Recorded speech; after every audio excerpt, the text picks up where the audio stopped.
Moments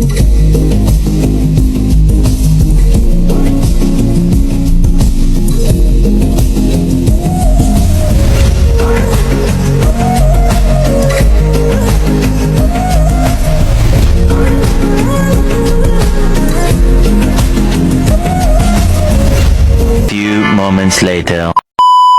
Assalamualaikum warahmatullahi wabarakatuh. Hai semuanya. Di sini kami akan mendiskusikan tentang politik Sakoku, Restorasi Meiji dan Perjanjian Kalijati. Hai Bila, kamu lagi apa? Halo, aku lagi bersantai sambil membaca buku tentang politik Sakoku di Jepang. Apakah kamu tahu apa itu politik Sakoku di Jepang?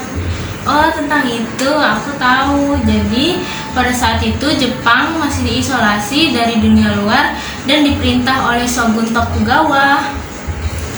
Betul sekali. Kemudian terjadi restorasi Meiji pada tahun 1868 yang membawa perubahan besar-besaran dalam politik dan masyarakat Jepang. Ya, itu benar sekali. Tapi aku lupa apa itu restorasi Meiji. Apakah kamu tahu tentang restorasi Meiji?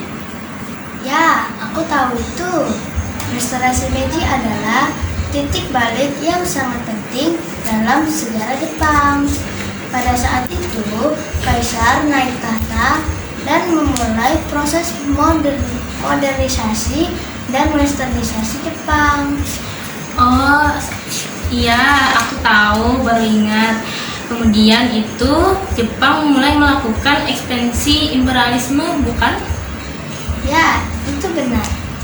Jepang mulai melakukan ekspansi imperialisme pada akhir abad ke-19 dan awal abad ke-20.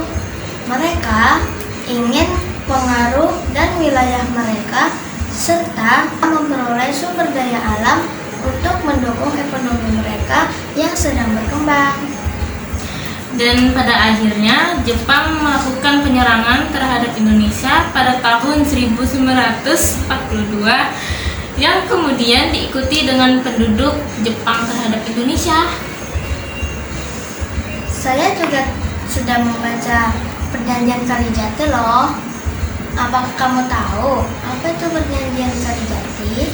Ya, aku juga tahu tentang Perjanjian Kalijati. Perjanjian itu menandai awal dari penduduk Jepang terhadap Indonesia yang berlangsung selama 3 tahun. Dan apa yang terjadi selama penduduk Jepang tersebut? Selama penduduk Jepang, Indonesia menjadi sumber daya alam dan manusia untuk mendukung kegiatan militer di Jepang. Banyak orang Indonesia yang dipaksa untuk bekerja di proyek-proyek infrastruktur seperti pembangunan jalan dan jembatan. Wah, itu benar-benar keras ya. Dan apa yang terjadi dengan pemerintahan Indonesia selama penduduk Jepang? Pemerintahan Indonesia di bawah penduduk Jepang menjadi sangat terbatas dan tidak memiliki kekuasaan yang signifikan. Banyak penjabat pemerintahan yang diganti dengan orang-orang pro-Jepang. Jadi, Perjanjian Kalijati ini sangat memiliki dampak yang besar ya. Nah, apa yang bisa kita pelajari dari sejarah ini? Ya, kita bisa pelajari dari sejarah ini memiliki dampak yang besar terhadap masa depan. Kita harus selalu ingat sejarah dan belajar dari kesalahan yang telah menjadi di masa lalu. Benar sekali. Dan apa yang bisa kita lakukan untuk menghormati perjuangan para pejuang kemerdekaan Indonesia? Kita bisa menghormati perjuangan mereka dengan cara mempelajari sejarah Indonesia dan mengingat perjuangan mereka. Benar sekali. Terima kasih Mifa atas penjelasanmu tentang Perjanjian Kalijati ini. Saya telah memperoleh banyak ilmu hari ini. Sama-sama Bila, saya juga banyak belajar ilmu dari kamu. Itu saja ya penjelasan dari kami. Terima kasih banyak. Assalamualaikum warahmatullahi wabarakatuh.